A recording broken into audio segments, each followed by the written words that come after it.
పరం శాంతి. ఈరోజు పురుషార్థమునకు ధారణ పాయింట్స్.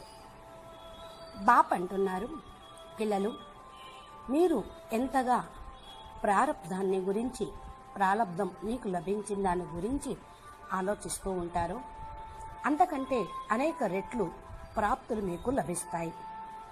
ఎందుకని? బేహద్దు దాత, వరదాత, విదాత బాప్ మీకు లభించారు అనగా బాపు ద్వారా అన్నీ మీకు లభిస్తూ ఉంటాయి అని ఎవరైతే సంకల్పం చేస్తూ ఉంటారో వారికి అన్నీ లభిస్తాయి. దీనిలో మీరు అనుమానించాల్సిన అవసరం లేదు. ఇదంతా చాలా సిస్టమేటిక్గా జరుగుతూ ఉంటుంది. అనగా ఎంతవరకు మీరు సంపూర్ణంగా తయారు కారో అంతవరకు మీ సంకల్పాలను బాపుకు అప్పచెప్పండి. అంటే తమ బుద్ధిని, బంధనాలను అన్నీ అప్పచెప్పారనుకోండి, మీరు చాలా తేలిగ్గా అవుతారు.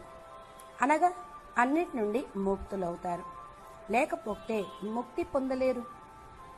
మీరు అనుభవిస్తున్నవన్నీ ఒక్క సెకండ్లో పరమాత్మ బాపు ముందు పెడితే వాటి నుండి మీరు విముక్తులు అయినట్లే.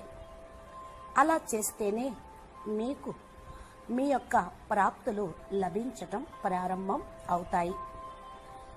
అప్పచెప్పటం అంటే హల్కాగా అవ్వటం.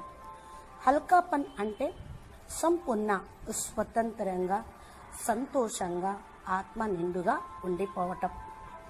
పరమాత్మ యొక్క ఒక్కొక్క శబ్దం పైన, బాపు చెప్పినటువంటి జ్ఞానం పైన నిశ్చయం పెట్టుకొని నడవండి.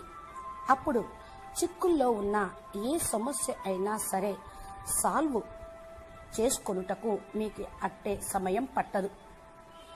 ఈ విధానంగా చేయటంతో ఒక్క సెకండ్ కంటే తక్కువ టైంలోనే మీరు కూడా సంపన్నంగా కాగలరు.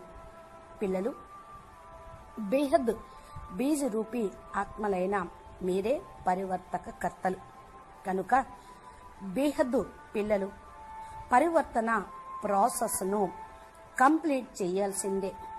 కనుక ఈ యొక్క మిగిలి ఉన్న కొద్ది సమయాన్ని బాపు చెప్పిన పరివర్తన కార్యంనకు అంకితం చేసి స్వయం మాలిక్గా అయ్యి ఖుషీగా ఈ యొక్క ప్రాసెస్ను ఫినిష్ చేయండి.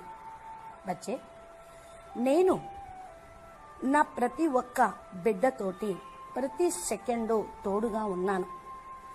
భలే మీరు అనుభవం చేసుకోకపోవచ్చు, కానీ నేను మాత్రం మీ వెంటే ఉన్నాను.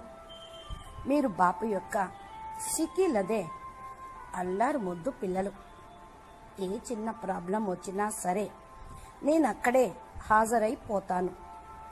ఈ అంతిమ గడియలో కూడా నాకు ప్రతి బిడ్డతోటే ఉన్నాను. ఎందుకంటే ఇప్పుడు పరివర్తన అయ్యేదే ఉంది. హువాహీకి హువా అయ్యేదే ఉంది అనే సంకల్పం ప్రతి ఒక్కరూ చేస్తూ ఉండండి. అచ్చా, పరం శాంతి. నమస్తే.